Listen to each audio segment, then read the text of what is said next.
Bon voilà, l'assemblage du rotor est terminé, donc j'ai fait un câblage de l'alternateur en triangle pour un premier essai. Ça marche plutôt pas mal, c'est véloce. Après au niveau du couple, bon j'ai essayé de faire un petit test, alors je vais vous montrer. C'est pas facile de faire un test vraiment réel. Mais ça permet quand même d'avoir une bonne idée du couple au démarrage et bon, c'est plutôt pas mal. Il faudrait pouvoir comparer avec un alternateur avec une alimentation séparée sur l'induit. Bon, je vais vous montrer ce que ça donne déjà. Alors là, bon, j'ai fait un petit branchement rapide avec 4 batteries au plomb de 12 volts, ça fait à peu près 48 volts.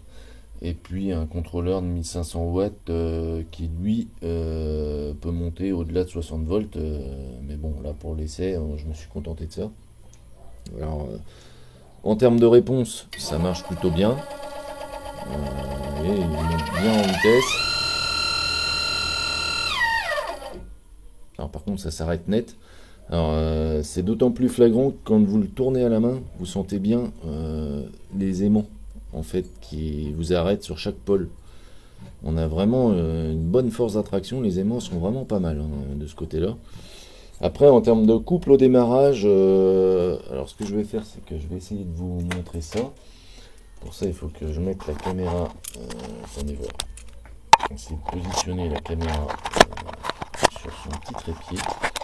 Je vais vous montrer un petit peu ce que ça donne avec la courroie que je vais mettre autour de la poulie. Ce qui me permet de faire un test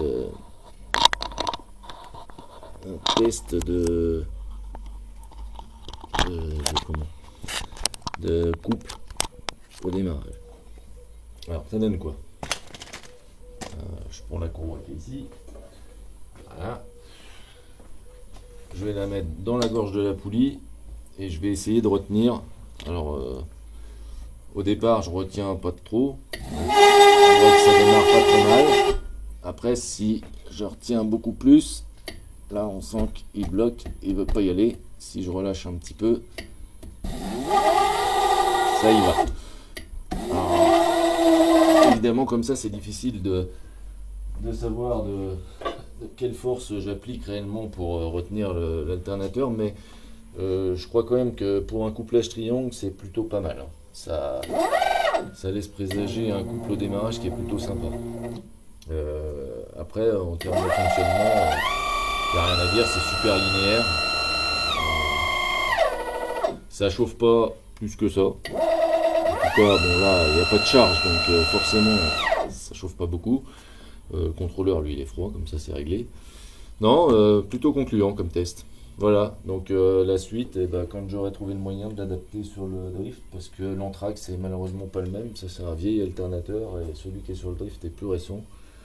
Du coup, il va falloir faire quelques petites modifs supplémentaires. Voilà, bon à bientôt.